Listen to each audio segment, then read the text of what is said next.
मेरा नाम विकास है और मैं यूपी के लखनऊ शहर में रहता हूँ। ये बात तब की है जब मैं और मेरा एक दोस्त प्रमोद अपने एक दोस्त राजीव की शादी में उसके गांव जा रहे थे।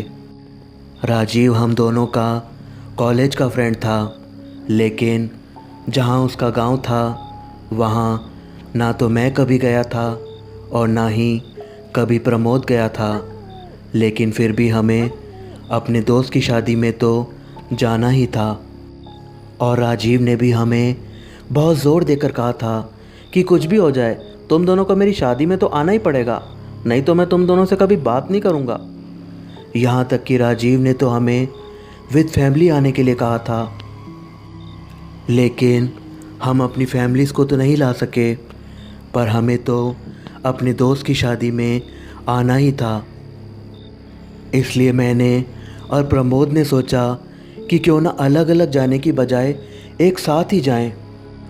राजीव ने हम दोनों के फ़ोन पर अपने गांव का पूरा एड्रेस एसएमएस कर दिया था। राजीव का गांव हिमाचल प्रदेश के मानेगांव की पहाड़ियों में था। हम दोनों बस से ही उसके गांव जा रहे थे। राजीव के बताए अनुसार बस ने हमें पहाड़ों से घिरे उस गांव के एक छोटे से बस स्टॉप पर उतारा। यहाँ से राजीव के घर जाने के लिए हमें दूसरी गाड़ी करनी थी, लेकिन जब बस ने हमें वहाँ उतारा तब तक काफ़ी अंधेरा हो चुका था। उस वक्त रात के लगभग 8 बज रहे होंगे। वो सर्दियों का वक्त था, इसलिए दूर दूर तक सिर्फ सन्नाटा था।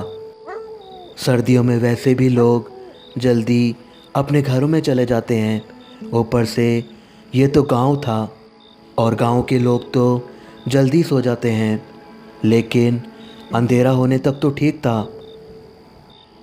पर जब हमने बस से उतरकर बस स्टॉप पर इधर उधर देखा तो हमें वहाँ दूर दूर तक कोई इंसान नहीं दिखा। पर राजीव ने तो हमें बताया था कि बस से नीचे उतरते ही तुम दोनों को वहाँ कोई ना कोई टांगा या रिक्शा मिल जाएगा। लेकिन यहाँ रिक्शा मिलना तो दूर की बात थी, यहाँ तो दूर दूर तक कोई इंसान नहीं दिख रहा था। हमें ये बात बहुत अजीब लगी, क्योंकि जिस बस से हम आए थे वो तो रोज़ यहाँ आती होगी और रिक्शा टैक्सी वालों को तो बसों का टाइमिंग पता ही होता है। लेकिन अब इस बारे में सोचने का वक्त नहीं था, इसलिए मैंने तुरंत प्रमोद से कहा, अरे यार यहाँ तो दूर दूर तक कोई दिख ही नहीं रहा, तू ज़रा राजीव को फ़ोन तो लगा। मेरी बात सुनकर प्रमोद ने राजीव को फ़ोन लगाया, पर राजीव का फ़ोन तो स्विच ऑफ आ रहा था। जब राजीव का फ़ोन नहीं लगा तो प्रमोद ने मुझसे कहा, अबे भाई राजीव का फ़ोन तो स्विच ऑफ आ रहा है, अब क्या करें यार, इसके अलावा राजीव का कोई दूसरा नंबर भी नहीं है। प्रमोद की बात सुनकर मैंने कहा, चल यार भाई थोड़ा आगे चलकर देखते हैं, क्या पता कोई टैक्सी मिल जाए या कोई आदमी दिख जाए तो उससे रास्ता ही पूछ लेंगे। इतना बोलने के बाद हम दोनों पैदल ही बस स्टॉप से आगे की तरफ जाने लगे। हम दोनों पैदल चलते चलते बहुत दूर निकल गए थे। उस गांव में सड़कें नहीं थी, रास्ते बिल्कुल कच्चे थे, चारों तरफ सुनसान था। रात बहुत हो गई थी और कोहरा भी बहुत हो गया था, लेकिन अभी तक हमें वहाँ कोई भी इंसान नहीं दिखा था।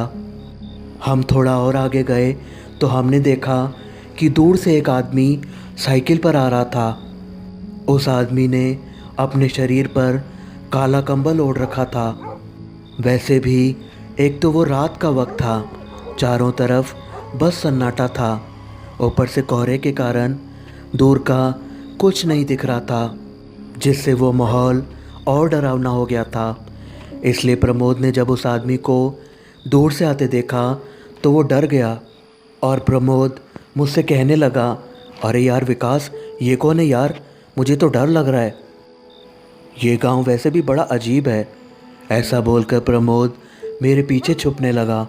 प्रमोद को मेरे पीछे छुपते हुए देखकर मैंने उसका हाथ पकड़कर आगे करते हुए कहा, अबे क्या डर रहा है यार, वो आदमी है, कोई भूत या शैतान नहीं है जो तुझे खा जाएगा।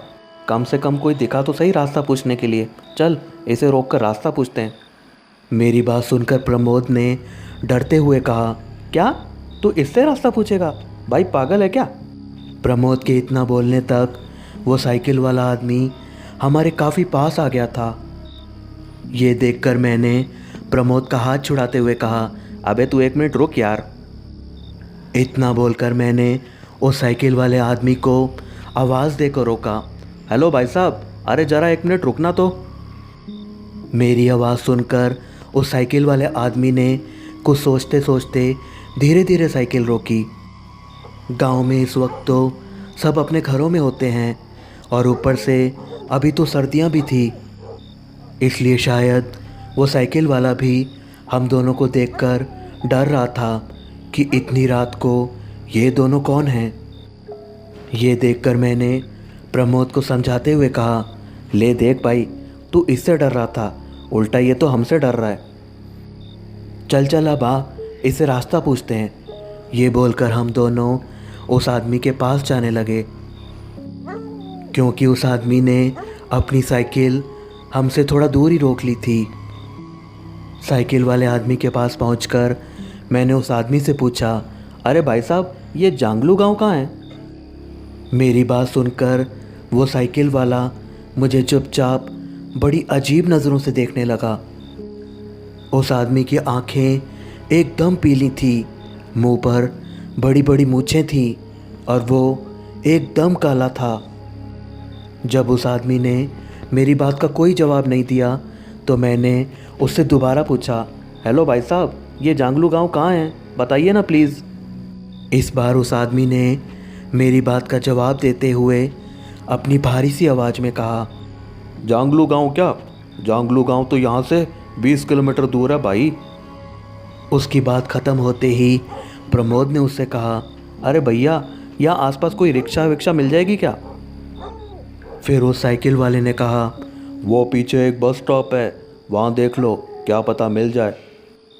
मैंने उस साइकिल वाले को जवाब देते हुए कहा, भाई साहब हम वहीं से आ रहे हैं, पर वहाँ तो कोई रिक्शा नहीं थी। मेरी बात सुनकर उस साइकिल वाले ने कहा, फिर तो भाई तुमको कल सुबह ही यहाँ से कोई रिक्शा मिलेगी। उस साइकिल वाले की बात सुनकर मैंने कहा, कोई दूसरा तरीका नहीं होगा क्या भाई साहब जांगलू तक जाने का? फिर उस साइकिल वाले ने कहा, नहीं भाई, कोई दूसरा तरीका नहीं है। इसके बाद प्रमोद ने तुरंत उस आदमी से पूछा, भाई यहाँ आसपास कोई ऐसी जगह है क्या जहाँ हम रात भर रुक सकें? इस पर उस साइकिल वाले ने कहा, यहाँ से थोड़ा ही आगे एक होटल है, वहाँ चले जाओ। इतना बोलकर वो साइकिल वाला आदमी आगे बढ़ गया। उसके जाने के बाद मैंने प्रमोद से कहा, चल भाई देखते हैं कहाँ है ये होटल। फिर प्रमोद ने भी अपना बैग उठाते हुए कहा, हाँ चल भाई चल, जल्दी चल। फिर उसके बाद हम दोनों उस होटल की तलाश में आगे की तरफ चल दिए। हमारे 15 या 20 मिनट तक चलने के बाद हमें सामने की तरफ एक होटल दिखा। वो होटल देखने में बहुत शानदार था और उसकी लाइट से दूर तक रास्ते पर उजाला हो रहा था। हम अभी तक कोहरे और अंधेरे में चल कर आए थे, इसलिए इस होटल की रोशनी देखकर हमारी सांस में सांस आई और आज जाकर हमें ये भी पता चला था कि लाइट की कीमत क्या होती है, क्योंकि इतनी देर से अंधेरे में चलते चलते हमारा दम घुटने लगा था। उस होटल को देखकर प्रमोद ने कहा, क्या बात है भाई, इतना अच्छा होटल? इस सुनसान गांव में पहली बार कोई अच्छी जगह दिखी है, नहीं तो मुझे लग रहा था कि आज की रात सड़क पर ही काटनी पड़ेगी। प्रमोद की बात सुनकर मैंने कहा, चल भाई अब जल्दी से अंदर चलकर कोई कमरा लेते हैं और आराम करते हैं, मैं तो बहुत थक गया हूँ। इस पर प्रमोद भी बोला, हाँ भाई चल जल्दी चल, मुझे तो बहुत नींद आ रही है और भूख भी बहुत लग रही है। फिर उसके बाद मैं और प्रमोद उस होटल के अंदर गए।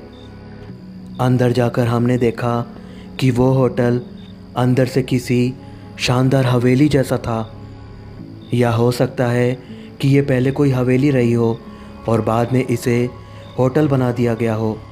सामने की तरफ ही एक रिसेप्शन था जिस पर एक लड़की बैठी थी। वो लड़की एक नन थी और उसने ननों वाले कपड़े भी पहन रखे थे जो कि डार्क नीले रंग के थे। उसने अपने सर पर ननों वाला एक स्कार्फ भी लगा रखा था। उस लड़की के अलावा वहाँ कोई इंसान नहीं दिख रहा था। पूरे हॉल में एक अलग किस्म की खामोशी थी।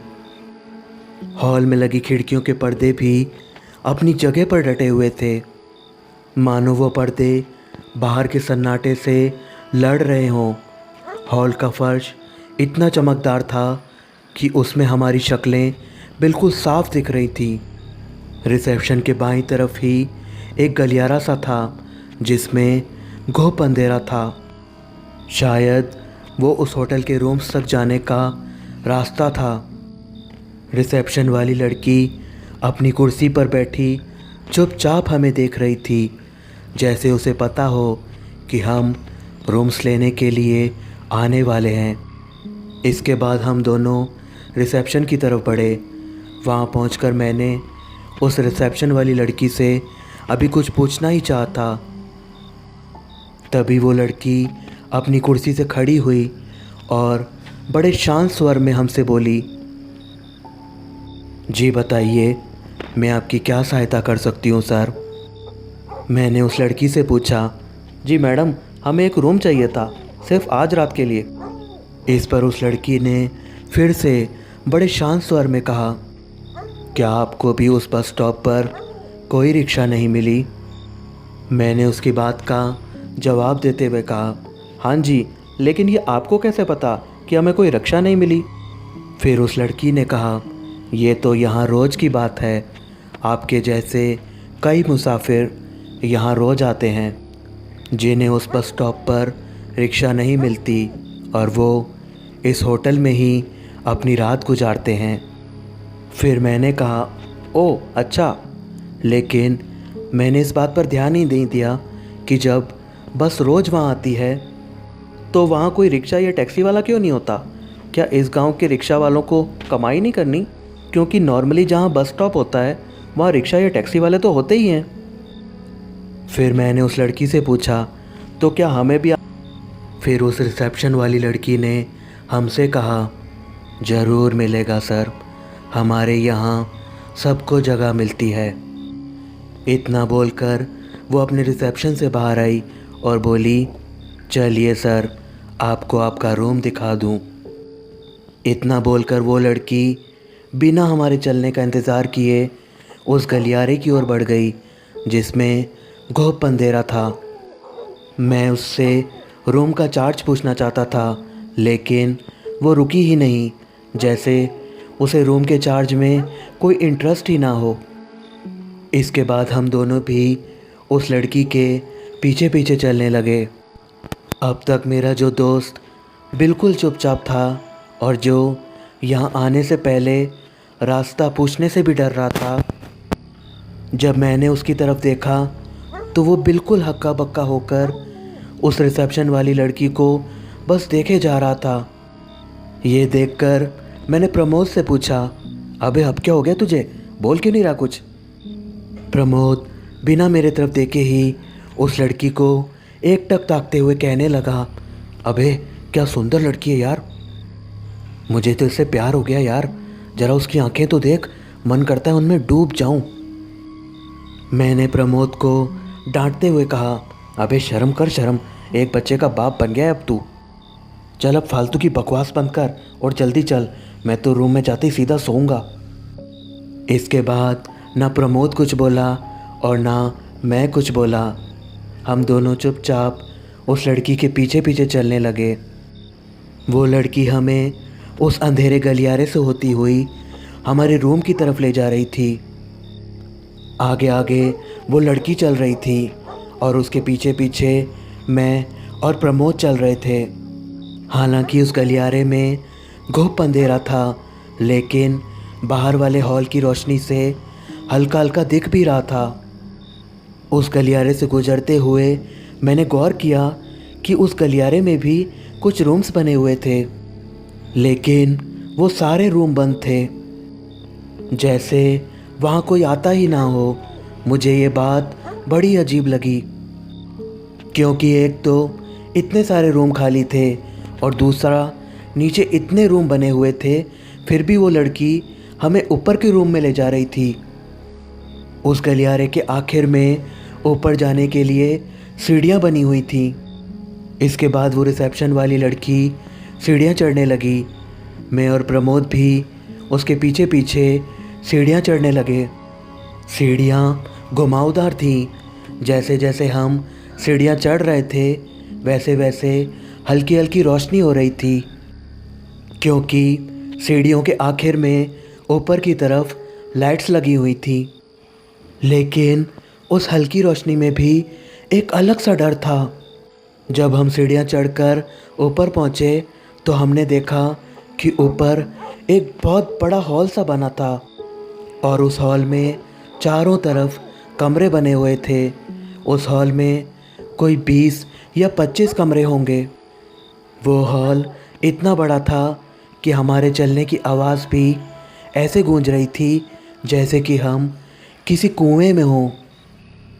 हॉल में एक चमगादड़ भी थी जो कि इधर से उधर उड़ रही थी। मैं और प्रमोद उस चमगादड़ से बचने की कोशिश कर रहे थे।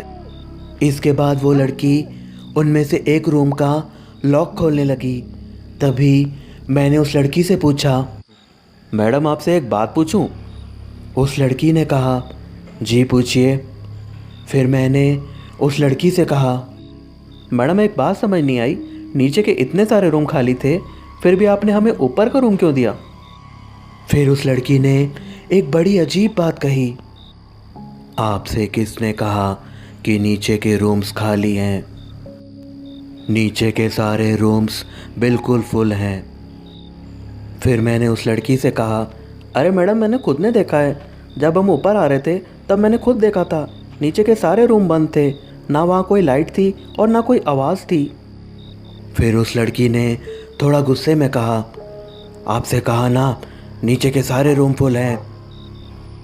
मैं उसे कुछ बोल पाता उससे पहले ही उसने हमारा रूम खोल दिया और रूम की चाबी मेरे हाथ में पकड़ाकर जाने लगी।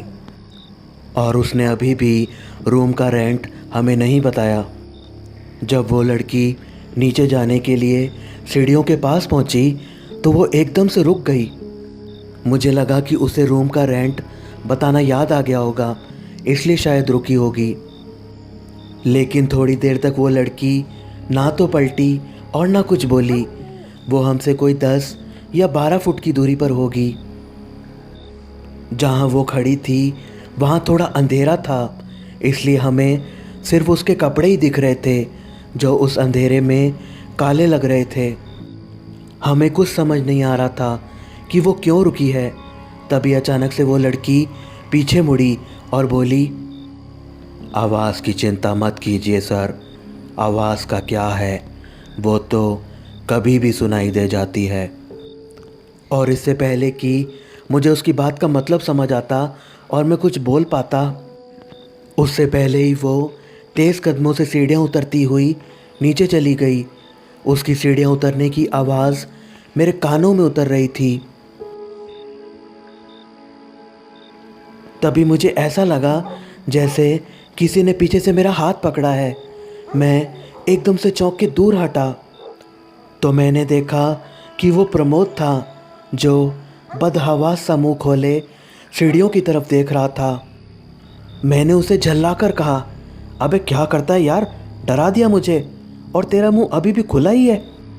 लेकिन मेरे इतना बोलने पर भी प्रमोद ने मेरी बात का कोई जवाब नहीं दिया। तो मैंने उसे झकझोरा, अबे प्रमोद क्या हुआ तुझे? मेरी आवाज़ सुनकर प्रमोद का ध्यान टूटा और वो हकलाते हुए बोला, क्या लड़की है यार? मैंने उसे फिर से डांटते हुए कहा, अबे तू अभी तक उसी में उलझा है, चल अंदर चल, और अगर तुझे नहीं आना तो जा नीचे जा, उसी के पास बिस्तर बिछाकर सो जा फर्श पर। फिर प्रमोद ने मेरे गले में हाथ डालते हुए कहा, क्या यार भाई, तू तो नाराज़ हो जाता है। फिर मैंने कहा, चल चल, अब ज़्यादा नौटंकी मत कर और अंदर चल अब जल्दी, मैं तो बहुत थक गया हूँ। मैं तो पहले जाकर एक गर्म पानी का शावर लूँगा, तुझे भी नहाना हो तो नहा लेना। फिर प्रमोद ने मुझसे कहा, नहीं नहीं भाई, मैं तो बहुत थक गया हूँ, मुझे नहीं नहाना, वैसे भी बहुत ठंड है, इतनी ठंड में कौन नहाएगा। मैंने प्रमोद की बात का जवाब देते हुए कहा, चल जैसी तेरी मर्जी। इसके बाद हम दोनों रूम में एंटर हुए। रूम की लाइट वो लड़की पहले से ऑन करके गई थी। रूम भी काफ़ी अच्छा था। रूम के एक साइड में एक डबल बेड लगा था, उसके सामने एक सोफ़ा भी पड़ा था। लेफ़्ट साइड की तरफ अटैच बाथरूम था। रूम में राइट साइड की तरफ एक खिड़की भी थी जो शायद बाहर की तरफ खुलती थी। रूम को देखकर मैंने प्रमोद से कहा, रूम तो अच्छा है भाई। प्रमोद ने भी मेरी हाँ में हाँ मिलाते हुए कहा, हाँ भाई रूम तो बढ़िया है।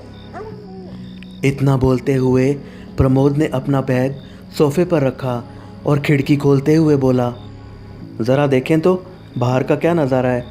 मैंने प्रमोद को मना करते हुए कहा, अरे यार खिड़की मत खोल, बाहर से ठंड आएगी। लेकिन प्रमोद ने यह कहते हुए खिड़की खोल दी। अरे यार एक मिनट रुक तो सही, देखे तो सही खिड़की कहाँ खुलती है। मैंने भी अपना बैग सोफ़े पर रखा और प्रमोद के पास जाकर खिड़की से बाहर देखने लगा। हमने देखा कि वो खिड़की पीछे की तरफ खुलती थी, जहाँ एक बड़ा सा गार्डन बना था। गार्डन के बीचों बीच 2 झूले लगे थे जो चांद की रोशनी में बिल्कुल साफ नज़र आ रहे थे। गार्डन को देखकर प्रमोद ने कहा, वाह भाई यहाँ तो गार्डन भी है, पहले पता होता तो इस गार्डन में ही जाकर सो जाते, कम से कम रूम का रेंट तो बच जाता। प्रमोद की बात सुनकर मुझे हंसी आ गई और मैंने उसके सिर पर चपत लगाते हुए कहा, साले कंजूस कहीं के, चल अब खिड़की बंद कर और कपड़े चेंज कर ले। इसके बाद प्रमोद ने वो खिड़की बंद करी और बैग से कपड़े निकाल कर चेंज करने लगा। मैंने भी अपने बैग से कपड़े और टॉवल निकाला और बाथरूम में जाकर शावर लेने लगा। शावर लेकर मैं थोड़ी देर में बाथरूम से बाहर आया और इसके बाद मैंने और प्रमोद ने थोड़ा नाश्ता वगैरह किया। वो नाश्ता हमने रास्ते में बस में आते वक्त लिया था और इतनी रात को यहाँ खाना मिलना तो मुश्किल था, इसलिए हमें उसी नाश्ते को खाकर गुजारा करना पड़ा। खाना खाकर हम दोनों ने हाथ धोए और सोने की तैयारी करने लगे। प्रमोद ने रूम हीटर भी ऑन कर दिया था, जिससे रूम में अच्छी गर्माहट हो गई थी। हम दोनों इतनी दूर से ठंड में चलकर आए थे, जिससे कि हमें बहुत थकान हो गई, इसलिए अब हम दोनों को नींद आने लगी थी। प्रमोद ने रूम की लाइट बंद कर दी और बेड की नीचे वाली लाइट ऑन कर ली। कई होटल्स में बेड के नीचे एक छोटी सी लाइट होती है जो केवल इतनी ही होती है कि अगर रात में वॉशरूम जाना हो तो चप्पल दिख सके। नीचे वाली लाइट ऑन करने के बाद प्रमोद बेड पर लेटते हुए बोला, यार ये राजीव की वजह से ना फालतू में परेशान हो गए, इससे अच्छा तो शादी में आते ही नहीं। हमको बुलाकर फ़ोन ऑफ करके बैठा है। अरे उसको चिंता नहीं है, वो दोनों आए नहीं अभी तक। खुद तो वहाँ शादी के पकवान खा रहा होगा और हमको यहाँ पर ये चिप्स खाकर गुजारा करना पड़ा। मैंने प्रमोद को समझाते हुए कहा, छोड़ ना यार, दोस्त के लिए इतना तो बनता ही है, हो सकता है रियल में कोई प्रॉब्लम हो, इसलिए फ़ोन ऑफ हो। और रही बात खाने की, तो खाने की कसर हम कल जाकर पूरी कर लेंगे, तू क्यों चिंता करता है। मेरी बात सुनकर प्रमोद भी हंसने लगा।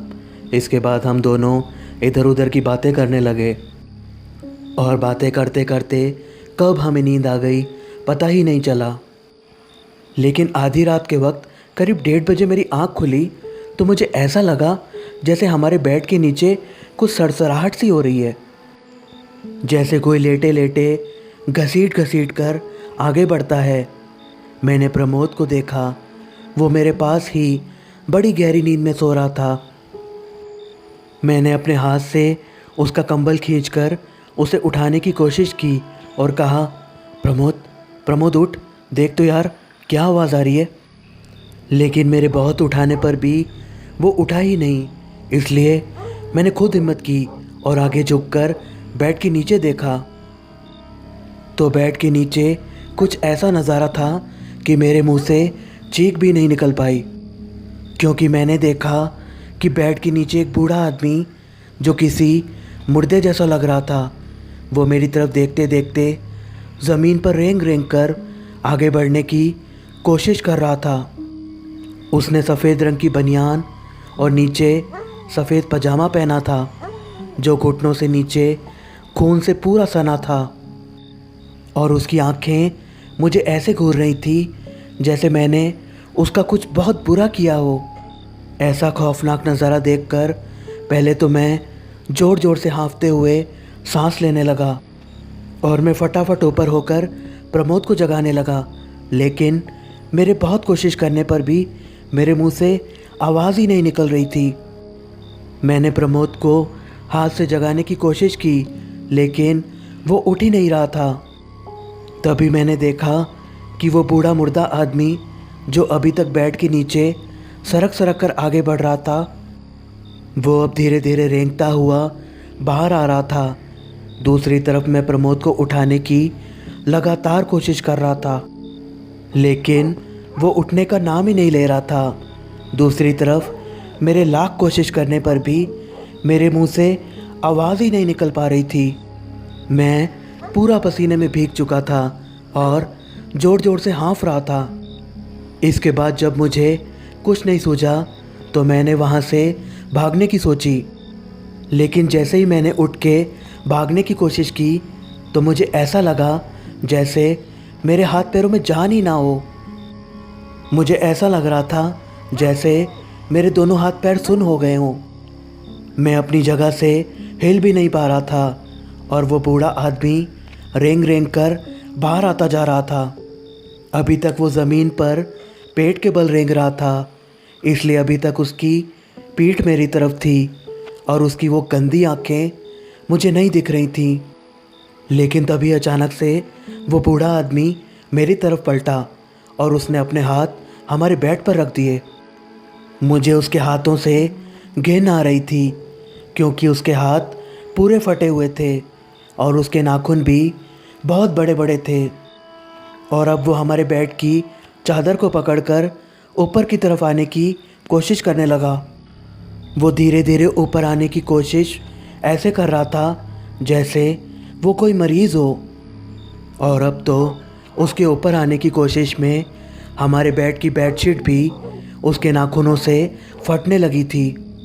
मैं चिल्लाना चाहता था, चीखना चाहता था, लेकिन ना मैं बोल पा रहा था और ना अपनी जगह से हिल पा रहा था। और मेरे देखते देखते वो बूढ़ा मुर्दा आदमी ऊपर आता जा रहा था और अचानक उस बूढ़े ने आगे बढ़कर मेरा हाथ पकड़ लिया और तब जाकर मेरे मुंह से एक जोरदार चीख निकली। मैं उससे अपना हाथ छुड़ाने की कोशिश करने लगा और चीखने लगा। तभी मुझे प्रमोद की आवाज़ सुनाई दी, विकास, विकास क्या हुआ तुझे? विकास उठ। और जब मेरी आंख खुली तो मैंने देखा कि प्रमोद मुझे पकड़कर उठा रहा था। इसका मतलब मैं सपना देख रहा था। जब मैं उठा तो मैं पूरा पसीने में भीगा हुआ था। उठते ही मैंने सबसे पहले अपना हाथ चेक किया। मेरा हाथ बिल्कुल ठीक था। प्रमोद मुझे लगातार पूछे जा रहा था, क्या हुआ विकास? अबे क्या हुआ तुझे? कुछ बोल तो सही, क्यों चिल्ला रहा था? लेकिन मैं बदहवास सा कभी अपना हाथ देखता, कभी बेडशीट चेक करता, तो कभी पलंग के नीचे झुक कर देखता। प्रमोद ने मुझसे फिर पूछा, ये क्या कर रहा है विकास तू? क्या हो गया तुझे? कुछ बताएगा भी? अब की बार मैंने प्रमोद को जवाब दिया, भाई भाई भाई यहाँ पर कोई था। भाई भाई एक बूढ़ा आदमी, एक मुर्दा आदमी था यहाँ पर। अभी मैंने देखा, वो हमारे पलंग के नीचे था। वो मुझे मार देगा, वो ऊपर आ रहा था।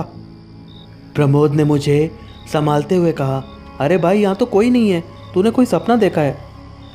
मैंने प्रमोद को फिर से अपनी बात समझाते हुए कहा, नहीं नहीं भाई, यहाँ पर वो बूढ़ा आदमी था, यहाँ बेड के नीचे था। उसके नाखून बहुत बड़े बड़े थे। उसने ये बेडशीट भी फाड़ दी और उसके दोनों पैरों से खून भी निकल रहा था। फिर प्रमोद ने कहा, अच्छा रुक भाई, मैं तुझे लाइट जला के दिखाता हूँ, यहाँ पर कोई भी नहीं है। इसके बाद प्रमोद ने उठकर लाइट जलाई और बेड के नीचे झुककर देखा। फिर प्रमोद बोला, देख भाई, कोई भी तो नहीं है यहाँ पर, ले तू खुद देख ले, कोई है यहाँ पर। प्रमोद ने मेरा हाथ पकड़कर मुझे बेड से उठाया, क्योंकि उस वक्त मैं बहुत डरा हुआ था, और डरता भी क्यों नहीं, वो भयानक और गंदा बूढ़ा आदमी था ही ऐसा। फिर प्रमोद ने मुझे भी झुकाकर बेड के नीचे दिखाया, तो सच में वहाँ कोई नहीं था। प्रमोद ने मुझे बेड के नीचे दिखाया तो अब मुझे भी तसल्ली हो गई थी। फिर प्रमोद ने मुझे पकड़कर बेड पर लिटाया और मुझे कंबल उड़ाते हुए कहा, अब तू आराम से सो जा भाई, यहाँ पर कोई नहीं है। अब तक मैं भी थोड़ा नॉर्मल हो गया था, हालांकि डर तो मुझे अभी भी लग रहा था, लेकिन थोड़ा कम।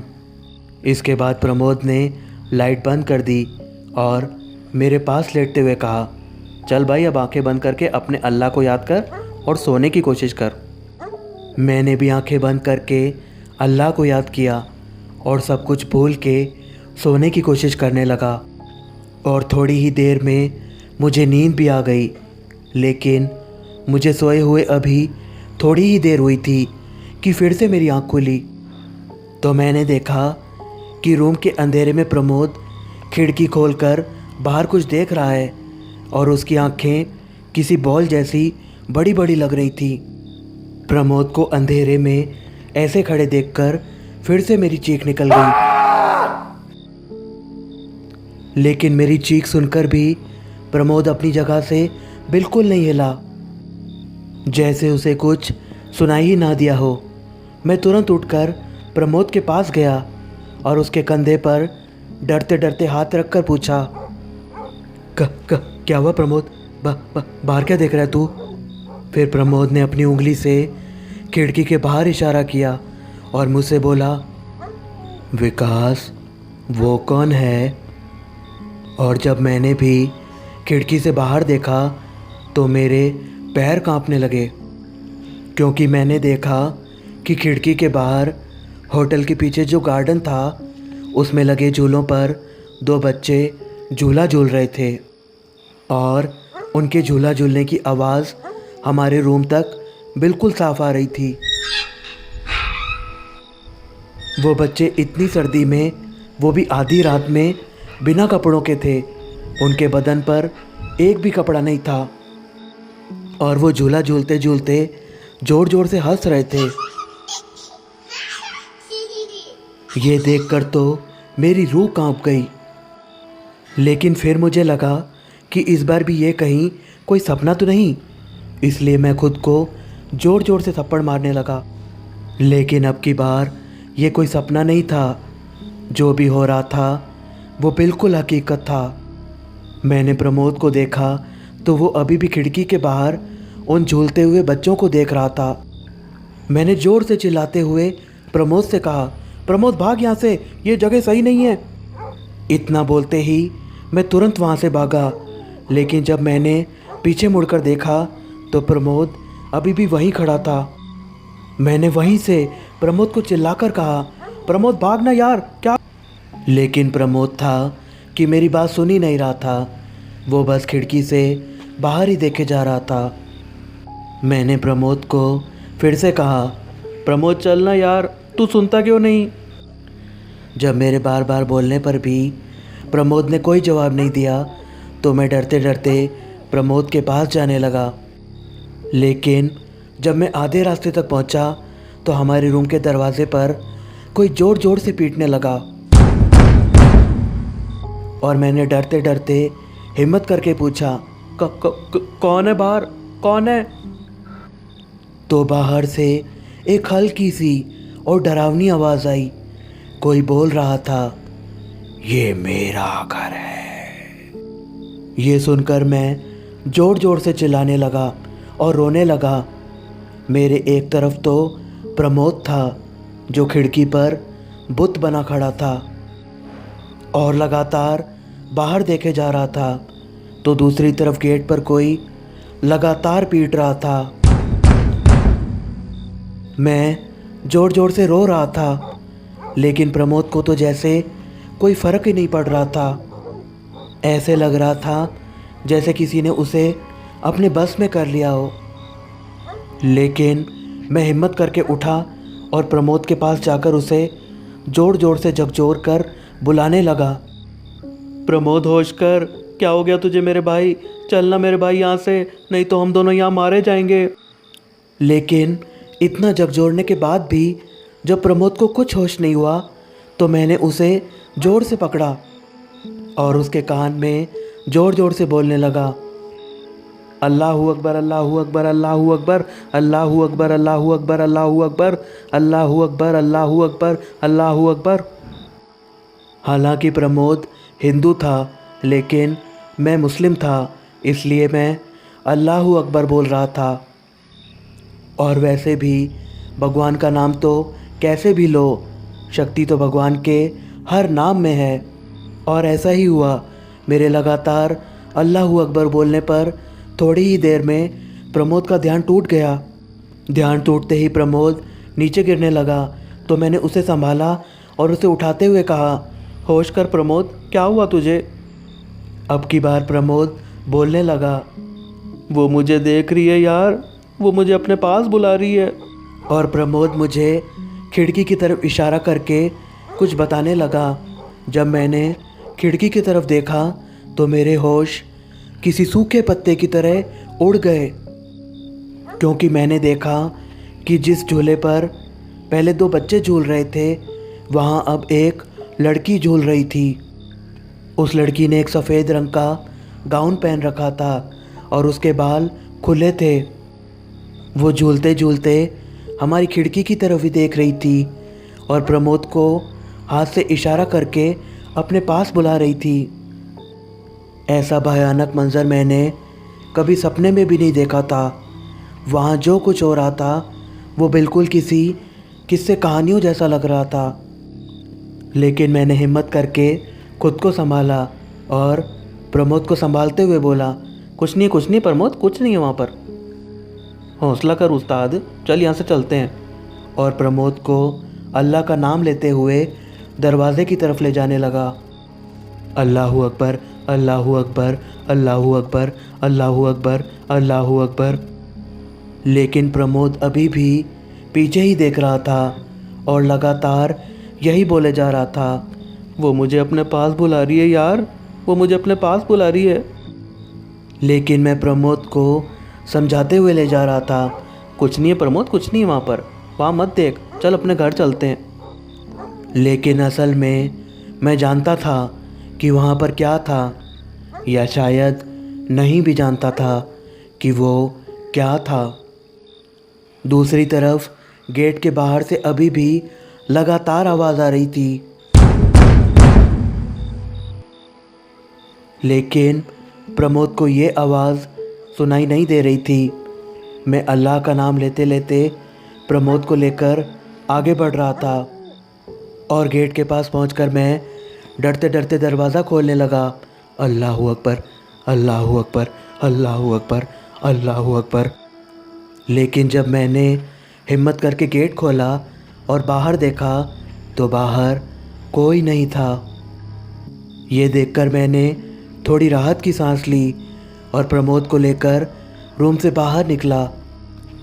लेकिन जैसे ही हमने रूम के बाहर कदम रखा तो बाहर उस हॉल का नज़ारा तो अंदर के नज़ारे से कई गुना खौफनाक था, क्योंकि हमने देखा कि उस हॉल में बने सब रूम्स के दरवाज़े खुले थे और उन कमरों में जो था वो किसी को भी मौत की नींद सुलाने के लिए काफ़ी था। उन सब रूम्स में किसी में कोई फांसी पर लटक रहा था तो कोई बेड पर पड़ा था और उसकी हाथों की नसें कटी हुई थी। किसी रूम के फर्श पर डेड बॉडी पड़ी थी तो किसी रूम में किसी का कत्ल हुआ था। इतना भयानक मंजर देखकर मैंने और प्रमोद ने एक ज़ोरदार चीख मारी और वहाँ से नीचे की तरफ भागे। और जब हम उस गलियारे में पहुँचे तो वहाँ की लाइट्स अपने आप ही जलने बुझने लगी हम दोनों एक दूसरे का हाथ पकड़े अपने अपने भगवान को याद करते आगे बढ़ रहे थे। और जब हमारी नज़र उस गलियारे में बने रूम्स पर गई तो हम दोनों ज़मीन पर गिरते गिरते बचे, क्योंकि उस गलियारे में जो रूम्स बने थे उन सब के दरवाजे भी अब खुले हुए थे और उन सब रूम्स की चौखट पर कोई ना कोई डेड बॉडी खड़ी थी। उन सब की हालत ऐसी थी कि उनको देखना भी बहुत मुश्किल था। किसी के मुंह से खून निकल रहा था तो किसी का सर फटा हुआ था, कोई औरत थी तो कोई लड़की थी, कोई जवान था तो कोई बहुत बूढ़ा था। और वो सब हमें अपने पास आने का इशारा कर रहे थे। हम अल्लाह का नाम लेते लेते आगे बढ़ रहे थे। हम किसी भी तरह से उस गलियारे को पार कर लेना चाहते थे। वो लोग हमें लगातार अपने पास बुला रहे थे, लेकिन हमने किसी तरह से वो गलियारा पार कर लिया। और जब हम उस हॉल में पहुँचे तो पता नहीं कहाँ से हमारे अंदर शक्ति आ गई और हमने उस होटल के गेट की तरफ एक दौड़ लगा दी कि शायद अपनी जान बचाने की एक आखिरी कोशिश थी। और हम जल्दी से दौड़कर उस होटल के गेट के बाहर निकल गए। बाहर निकलकर हम दोनों ज़मीन पर गिर गए। और जब आखिरी बार हम दोनों ने पीछे मुड़कर उस होटल की तरफ देखा तो उस होटल की छत की दीवार पर वो रिसेप्शन वाली नन लड़की खड़ी थी, जिसने अब एक शैतान का रूप धारण कर रखा था। ये देखकर मैं और प्रमोद वहीं गिरकर बेहोश हो गए। और सुबह जब हमारी आँख खुली तो बहुत सारे लोग हमें घेर कर खड़े थे और हमें उठा रहे थे। उन लोगों में राजीव का परिवार भी था। राजीव के पापा हमें उठा रहे थे और उनकी आंखों में आंसू भी थे। राजीव के पापा मुझसे पूछ रहे थे, बेटा क्या हुआ तुम्हें और तुम यहाँ क्या कर रहे हो? मैंने राजीव के पापा को बताया, अंकल हम कल शाम को यहाँ आए थे, राजीव की शादी है ना आज, लेकिन रात को हमें आपके घर आने के लिए रिक्शा ही नहीं मिली, इसलिए हमें इस होटल में रुकना पड़ा। इसके बाद राजीव के पापा ने जो कुछ बताया वो बात आज तक मुझे चैन से नहीं जीने देती। उन्होंने हमें बताया कि राजीव की तो 2 दिन पहले ही मौत हो गई थी, क्योंकि उसने फांसी लगाकर सुसाइड कर लिया था। और ये कोई होटल नहीं है, ये तो मुर्दा घर है और हम भी यहाँ राजीव की बॉडी लेने आए हैं। अगर राजीव की मौत 2 दिन पहले हो गई थी तो मुझे और प्रमोद को किसने फ़ोन किया था और वो एड्रेस वाले SMS किसने भेजे